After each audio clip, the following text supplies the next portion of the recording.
it is 11 o'clock and I will get going and kind of start. So I decided to do a 12-week video kind of series discussing the different steps to take to create a profitable evergreen brand strategy. So this is my first week doing it, and of course I am leaving to go out of town tomorrow morning, and we're going out of the country, and I'm a procrastinator, not really in business, but definitely in my personal life, and there is crap all over my house right now. So I am going to try to put horse blinders on and get through the Facebook Live. So anyway, I just kind of want to talk a little about brand strategy before I launch into what we're going to talk about this week. But brand strategy is essentially a plan that you create with your brand vision and what you want, or the vision that you'd like for your brand. And brand strategy is essentially any touch point that a customer has when they are doing business with you, or you're communicating, or you're marketing to them, or you're selling them products, or you're creating products. So it is every single aspect of your brand. So I hear a lot of people, and they're talking to me about brand strategy, and they say a lot of the time they think that their brand is their website and their logo, but really it is, everything, even your brand messaging, which is all the information and content that's on your website, and what you put in your social media posts, and email signatures, and even when you do drip email campaigns, that's all brand messaging, and we want to make sure that that's all part of your brand vision. So I did launch a complete course on this, and it's free. So if you want to check that out, it's just click in the link and on the button, and you can actually enroll for free today.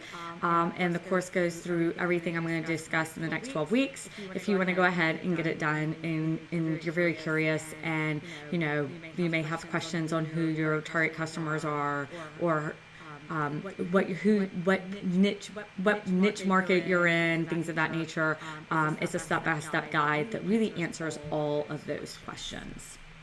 So that is the Define brand, and like I said, you can click in the bio to discuss, to be able to kind of go through that, and it will help you define your brand and create a brand strategy that is rock solid.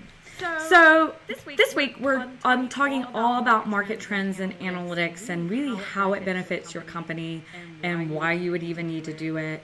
Market trends and analytics are super important if you are even thinking about starting your own business. But not only that, it's also great. I constantly are following market trends to see, what my market's doing and what my customers' needs and desires are. So that's all encompassed in this, and we are going to just kind of briefly go over that. These series really shouldn't take more than like 15 minutes, so they should be quick and easy. So just quickly, what do market trends and analytics dictate in your business, or what do they impact? And we can learn a ton of stuff about your business, from who your target customer base is, right, which is super important, and not a lot of people know who their target customer base is. We'll talk about your unique market niche, and we talk about how you are going to do research and figure out where that is within your industry, and that way you can dominate market share. This also will dictate what products and services that you'll release and launch, and the price range that they're going to be in based upon your target customers. And then it also will help you later on in the line with brand messaging and all of that other fabulous, wonderful things that's important for your business. So I'm kind of going by guide, because otherwise I will get off track. So just to kind of sum up what market trends are, it's a gradual change in process over time for companies. So I always love to use the fitness industry is a great example because we see a lot of trends throughout the decades. So I may be dating myself by, we saw Jane Fonda back maybe in the 70s, early 80s in her workouts.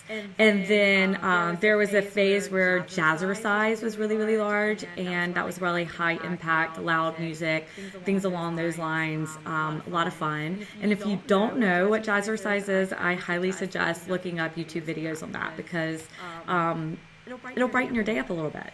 So those are really, really great. And then, as you see today, there are so many yoga studios and Pilates studios. They're pretty much one on every corner. So when you look at that and you look at those trends over those decades, that's what I'm referencing when I'm talking about looking in your own industry.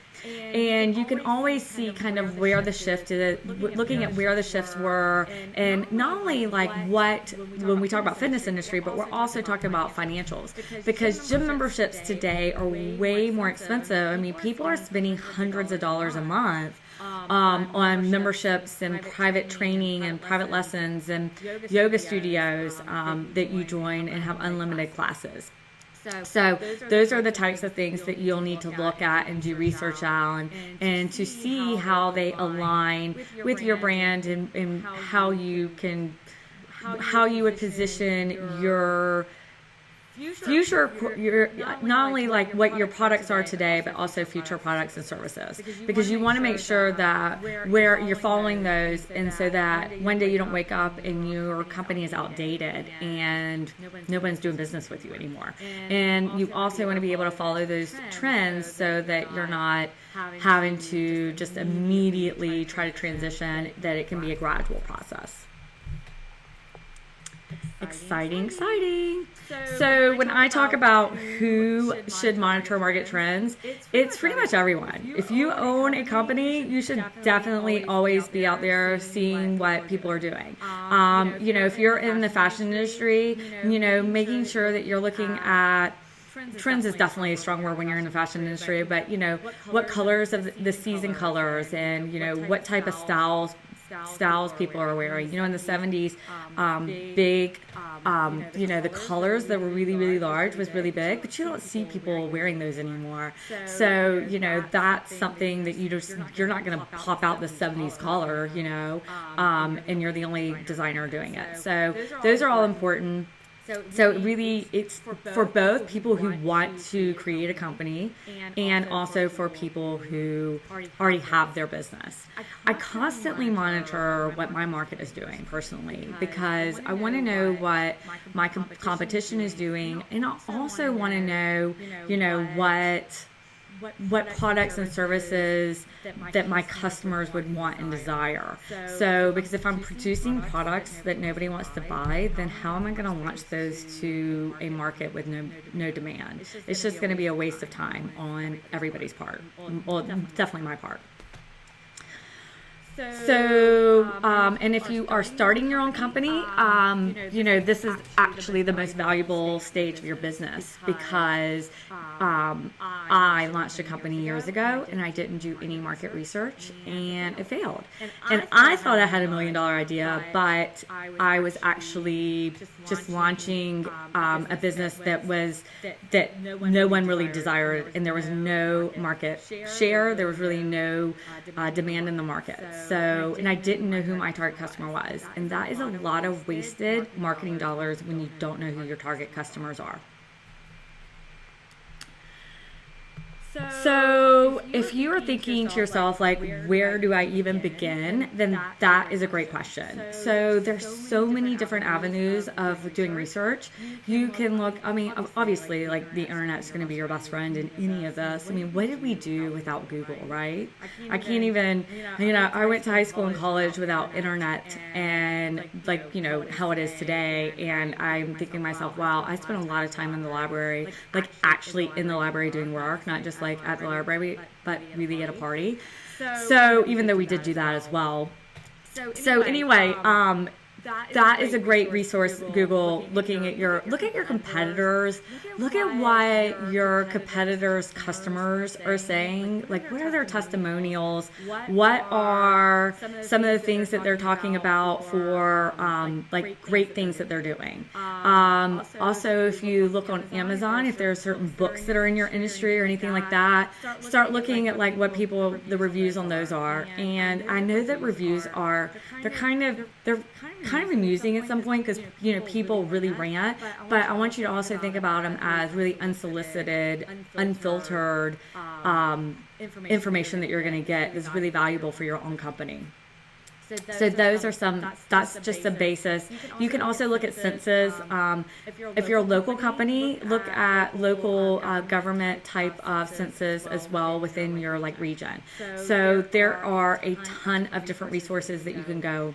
I do have all of these listed out, because I'm not going to get into all of them just on the Facebook Live. And if you are interested, all of that is in the Define brand. And that, like I said earlier, is a step-by-step course that takes you all the way through to create an amazing, evergreen, profitable brand. So that is up and going.